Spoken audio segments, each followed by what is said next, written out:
We have seen modern AAA studios come under a lot of fire over the years for releasing poor games that don't align with their customers' tastes. We have seen it time and time again, where developers that we once loved have moved in other directions. Bethesda were loved for their creations, Skyrim and Fallout 4, yet a lot of those same fans did not connect with their next installment, Fallout 76. Despite this game having the lowest reviews and the smallest following of the three games, this game has received more updates, support and marketing than the other two games combined. The same happened with Bioware and their games too. They released the Mass Effect and Dragon Age series and quickly built up a huge fanbase who loved their games for their strong writing, important decision making and strategic combat. Gaming fans tend to find a series made by a studio, fall in love with the formula, the game's world and lore, and they'll support that studio both with online praise and in sales. So why then did Bioware change their formula? Why did they decide to abandon their dedicated fanbase who loved their deep mature role-playing games and move on to make online games like Anthem and the heavily criticised Dragon Age the Veilguard? Why betray those who love your games? It goes against common sense. The smart thing should be to lean into that fanbase, double down on the franchises and the game design that are beloved, and as a result you would not only grow your own fanbase, but it's also guaranteed money. Why change? Well, because a lot of times the studios aren't making those calls. You see, despite Bioware building such an exceptional portfolio of offline single-player RPGs, EA just didn't agree with this, and EA owned Bioware. Check out this article. Dragon Age the Veilguard's development problems detailed in new report. One of the biggest problems with the development of Dragon Age the Veilguard was the shift between multiplayer and single player. Now, EA have often stated publicly that single player games are dead, and they've been singing that tune for over a decade now. One of the key reasons for Dragon Age the Veilguard's troubled development period seems to stem from the fact that the title, originally envisioned as a single-player game, was pivoted into being a multiplayer live service game, before once again being pivoted into being a narrative single-player title. The initial switch to multiplayer came about because of EA's executives looking at other live service games in the market, like Overwatch and Destiny, and wanting its own IP to capitalize on the gold rush. This ultimately led to Bioware working on Anthem, which had its own troubles during development before coming out to a negative critical and commercial reception. Before Anthem's release, however, EA had also decided to turn Dragon Age into a live service game. So just to explain this, Anthem flopped hard. It was a financial disaster and it failed. Now, despite this happening, Bioware were the ones who took the criticism, but just think how mad this is. Bioware released 3 Dragon Age games in Origins, Dragon Age 2 and Dragon Age Inquisition. All 3 of those do well and one even wins Game of the Year. The games succeed as they have an established formula. Games with realistic, mature tones, deep RPG decision-making mechanics, and slow turn-based tactical combat. But since EA own Bioware, they call the shots. So if they want to dip into the online MMO genre, they have to. But it's crazy to think that they would use the IP of Dragon Age. Anyway, former art director Matt Goldman replaced Laidlaw as creative director, and with a tiny team began pushing ahead on a new multiplayer version of Dragon Age. Goldman pushed for a pulpy, more light-hearted tone than previous entries, which suited an online game but was a drastic departure from the dark, dynamic stories that fans loved in the fantasy series. Now, if you ask fans of Dragon Age why they didn't like Dragon Age the Veilguard, one of the most referenced things is that it was too cartoony and Disney-ish. So straight away you're seeing the groundwork being laid to fail. EA chose this style as it suits the online hero shooters like Overwatch and Fortnite, with their friendly, bright, colourful and less serious tones. That's why they decided to make the game look like this, because they were aiming to make the game online, so a completely new tone shift for an entirely new audience. Let's read on. In the wake of Bioware's second consecutive flop, the multiplayer version of Dragon Age continued to take shape. While the previous games in the franchise had featured tactical combat, this one would be all action. Instead of quests that players would only experience once, it would be full of missions that could be replayed repeatedly with friends and strangers. Important characters couldn't die because they had to persist for multiple players across never-ending gameplay. As the game evolved over the next 2 years, the failure of Anthem hovered over the studio. Were they making the same mistakes? Some Bioware employees scoffed that they were simply building Anthem with dragons. A few people then resigned, and then shortly thereafter, Gary McWay, Bioware's new studio head, revealed yet another shift in strategy. Moving forward, the next Dragon Age would no longer be multiplayer. We were thinking, does this make sense? Does this play into our strengths? Or is this going to be another challenge that we have to face? No, we need to get back to what we're really great at. In theory, the reversion back to Dragon Age's tried and true single player format should have been welcome news inside Bioware, but there was a catch. Typically, this kind of pivot would be coupled with a reset and a period of pre-production, allowing the designers to formulate a new version of the game. Instead, the team was asked to change the game's fundamental structure and recast the entire story on the fly, according to people familiar with the new marching orders. They were given a year and a half to finish and told to aim for as wide a market as possible. Those words are always dangerous, by the way. This strict deadline became a recurring problem. The development team would make decisions believing that they had less than a year to release the game, which severely limited the stories they could tell and the world they could build. Then the title would inevitably be delayed a few months, at which point they'd be stuck with those old decisions and no chance to stop and reevaluate what was working. At the end of 2022, amid continually dizzying leadership changes, the studio started distributing alpha build of Dragon Age to get feedback internally and from outside playtesters. According to people familiar with the process, the reactions were concerning. The game's biggest problem, early players agreed, was a lack of satisfying choices and consequences. Previous Bioware titles had presented players with gut-wrenching decisions: which allies to save, which factions to spare, which enemies to slay. Such dilemmas made fans feel like they were shaping the narrative, historically a big draw for many Bioware games. But Dragon Age's multiplayer roots limited such choices, according to people familiar with the development. Bioware delayed the game's release again while the team shoehorned in a few major decisions, such as which of the 2 cities to save from a dragon attack. But because of the parameters were already well established, the designers struggled to pair the newly retrofitted choices for players with meaningful consequences downstream. Okay, so let me just summarize this. Dragon Age is a hugely successful franchise from Bioware. The series has a specific formula and tone that it follows consecutively, which leads to growth and establishes the IP and forms a dedicated fanbase. The franchise is at its peak when Dragon Age Inquisition wins Game of the Year in 2014. Then EA, obsessed with trying to capture the online market due to how much games like Fortnite and Overwatch are making, tried to make Dragon Age the Veilguard an online MMO. The result is that the game loses its identity as well as it upsets long-term fans. Far into development, they pivot back to trying to make Dragon Age again with the same formula that made the series successful.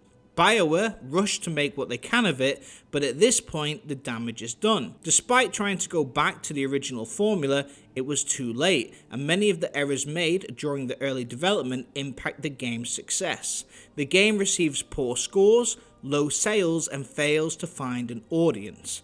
The game is a flop.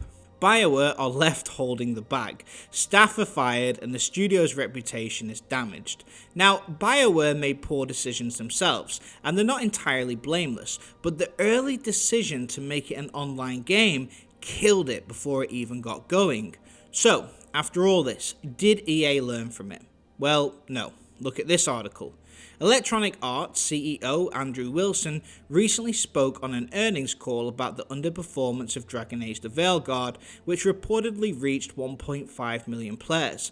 This was apparently around half of what EA was projecting, but given the game was in development hell for a decade and was a sequel to a game that came out before millions of potential players had fully developed frontal lobes, it wasn't too surprising.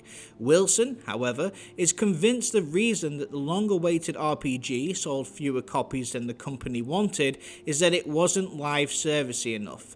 In order to break beyond the core audience, games need to directly connect to the evolving demands of players, who increasingly seek shared world features and deeper engagement alongside high-quality narratives in this beloved category.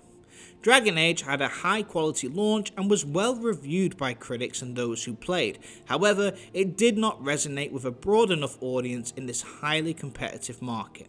So, despite this game failing, EA didn't learn anything. They are so blinded by greed and tapping into this ever-elusive wider audience and getting into the online market alongside Overwatch and Fortnite that it won't just end up with Dragon Age the Veilguard being a failure. It's clearly going to hurt other games. We saw this happen with the Dead Space series. Dead Space 1 and Dead Space 2 were single-player horror games. They sold incredibly well and were up there with Resident Evil and Silent Hill. Then EA made the third game a forced online co-op experience, and after that the game flopped and the series was shelved. It lost its identity. It was no longer its own IP with its own characteristics. It was a poor Gear of War's imitation.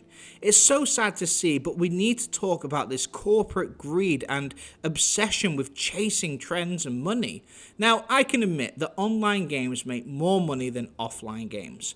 Microtransactions, loot boxes, battle passes, these games make fortunes.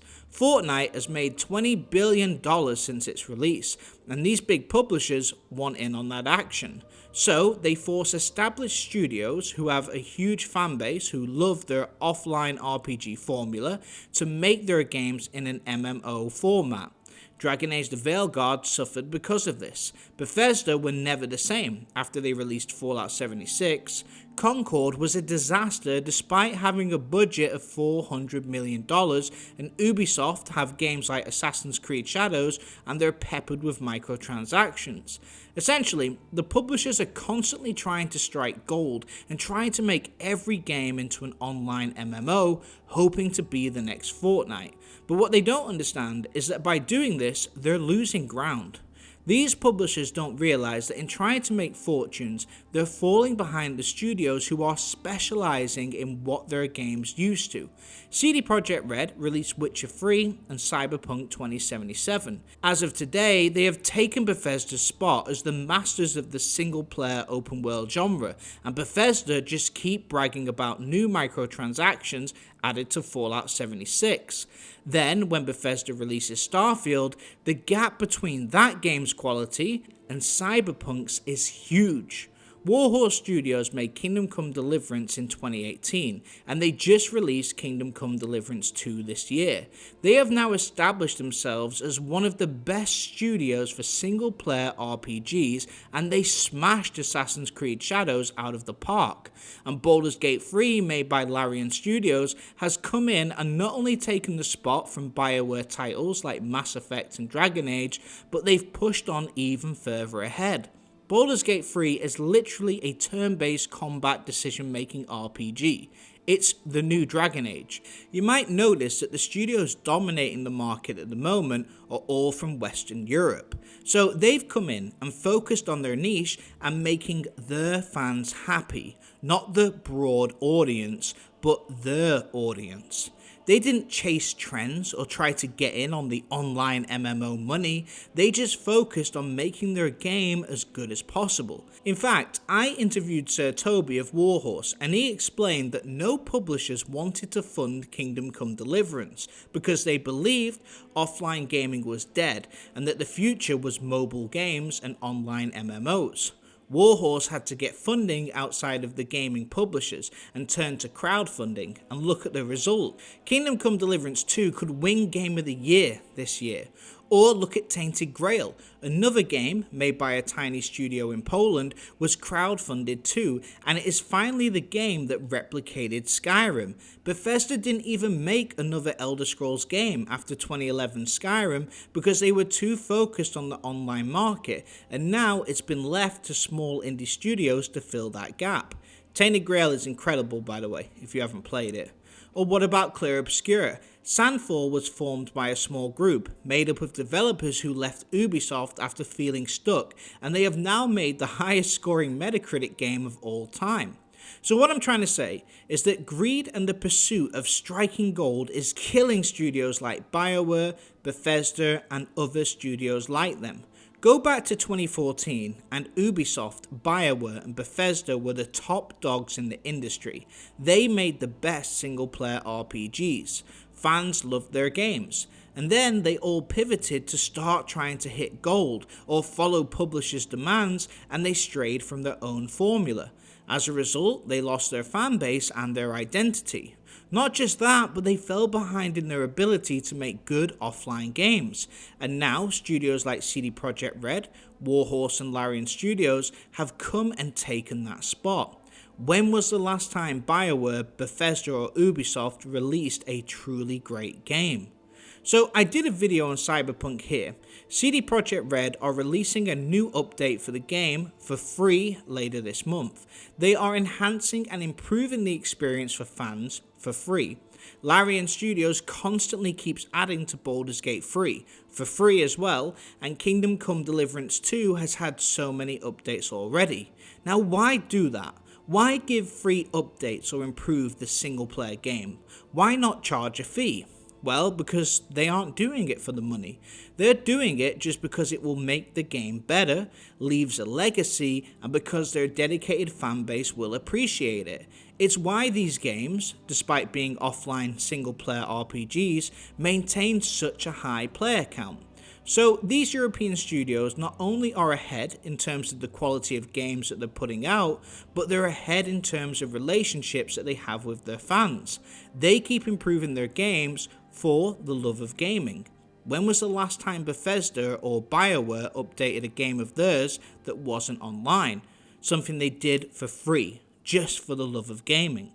So although this article shows why AAA studios have been struggling recently, it also shows a much more worrying trend. Money is the #1 priority. Not fans, not game quality, not setting new standards, just pure profit. Whereas other studios like CD Projekt Red, Warhorse and Larian make their fans and game quality their priority, and money is just a bonus. Making money is important, and I understand these publishers are running a business and that they have investors to please, but it can't only be about money. And the irony is, in studios where money is the only priority, they tend to struggle financially. And when making a good game and having happy fans is the priority, they tend to make more money anyway. I would hope that one day studios like Bioware, Bethesda and co could remember who they are and go back to making games for the passion of it as opposed to prioritizing income. EA's input destroyed Dragon Age the Veilguard's chance of success, but Bioware agreed to cooperate, and it's now them who are the ones who are left in the lurch. Until studios like Bioware can stand up to publishers like EA or reevaluate their priorities, I think they will only fall further behind. But the good news, at least, is that new studios will always take their place. Anyway, that's it for this one, but what do you guys think? Do you agree with what I'm saying? Could Dragon Age the Veilguard have been saved?